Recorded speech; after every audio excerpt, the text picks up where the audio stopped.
Right, last little video, let's talk about dry brush weathering with acrylics. I'm not going to demonstrate this as such because I haven't really got anything that I need to do. But let's come back to something that I've done previously. Now this is a Freight Brown HEA hopper. It's one of the new Bachmann models. It's got the finer brake lever on it. And it's a nice model overall.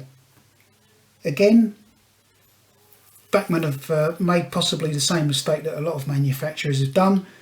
They've painted the sole bar brown, but actually these wagons were delivered, as I've said in previous videos, they were actually delivered with the sole bar painted the body colour.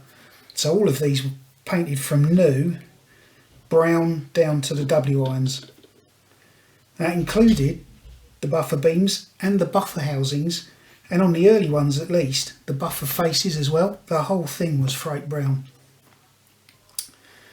So what I've done is I've mixed up a very thick mixture of grey, so almost the same colour as I'd actually use for the underframe. So that dark grey colour, I've painted the underframe with it, and then I've basically grabbed hold of it on a flat brush, like one of these, and I've just wiped that off on a bit of paper until it's very, very dry, and then streaked it down the sides of the wagon. Now what that does, as I've just gone over the factory finish, is if you do it in patches, so don't do it equally all over the side of the wagon, it will give you the effect that you see on a lot of these when they've been in traffic and not repainted for a long time. Even in the 90s, these hadn't been repainted red and grey. They're still, possibly at the point of privatisation, there was still wagons that were the original Freight Brown colour that had been in 1980, still not given a new coat of paint. Coal is pretty horrible stuff.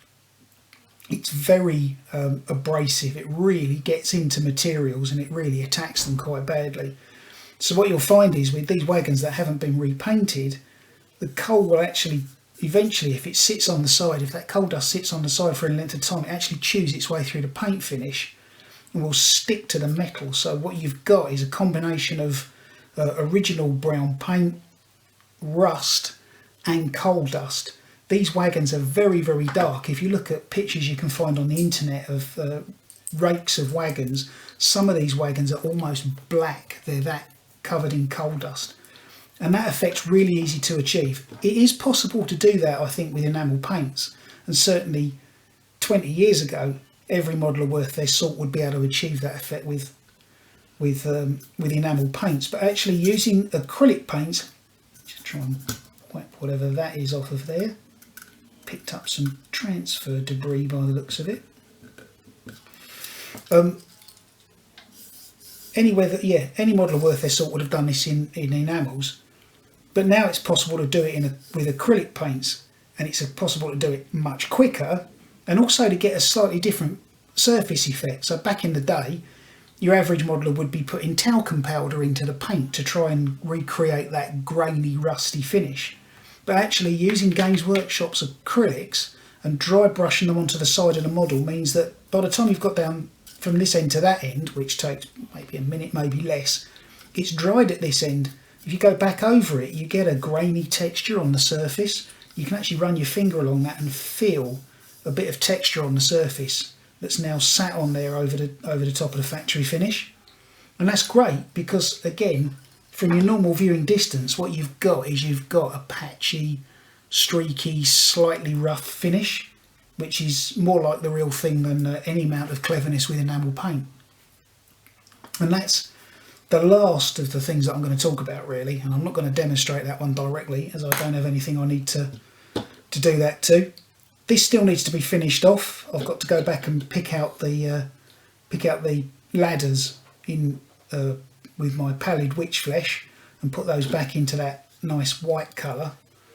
I need to just reseat the body properly on the chassis because it's on the underframe rather. It's not quite sat right for some reason.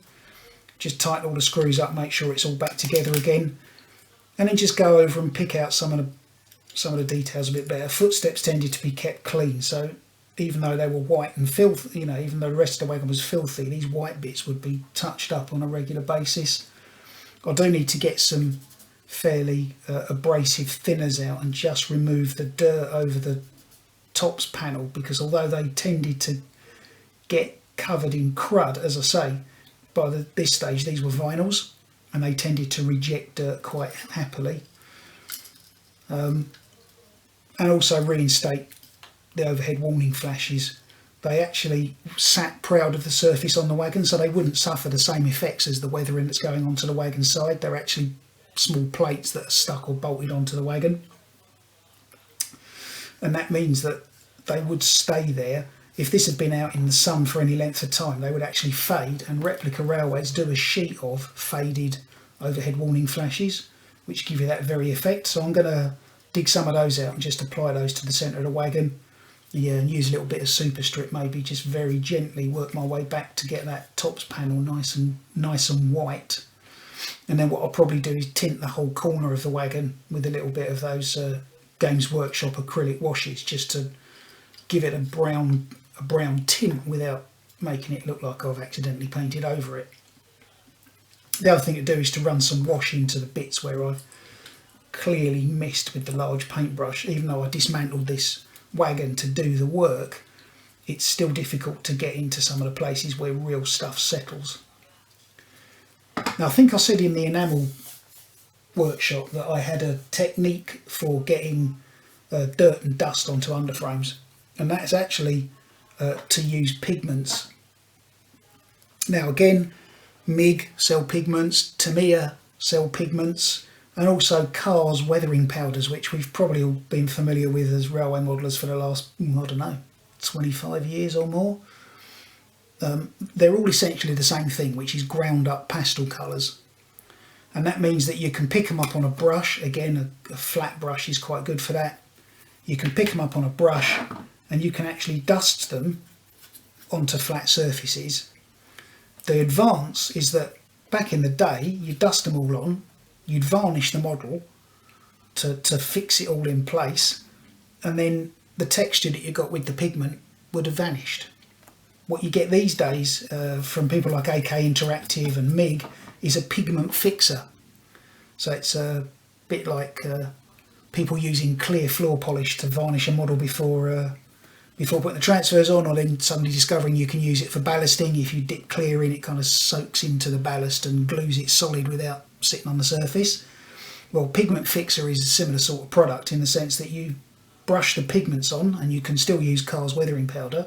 When you run the pigment fixer over the surface, it soaks into the pigment and sticks it to the model, and it holds it there, so you can actually pick the model up and handle it, and it doesn't come off on your fingers. It's then fixed in place, but it retains the texture that the pigment gives you.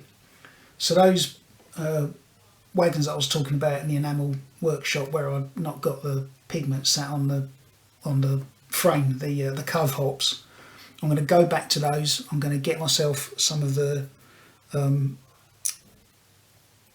Tamiya sand pigment, and I'm going to brush that onto the underframe and then use the AK pigment fixer just to hold it in place. That's one of those things that's on the to-do list, but it's a good technique. It's also quite useful in things like sand wagons or ballast wagons, because you can get a grey pigment, and I believe I've got some of that somewhere.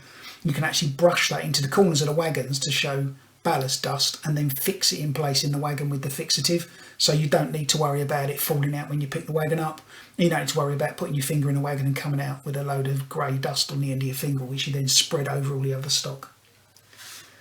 And that's kind of it.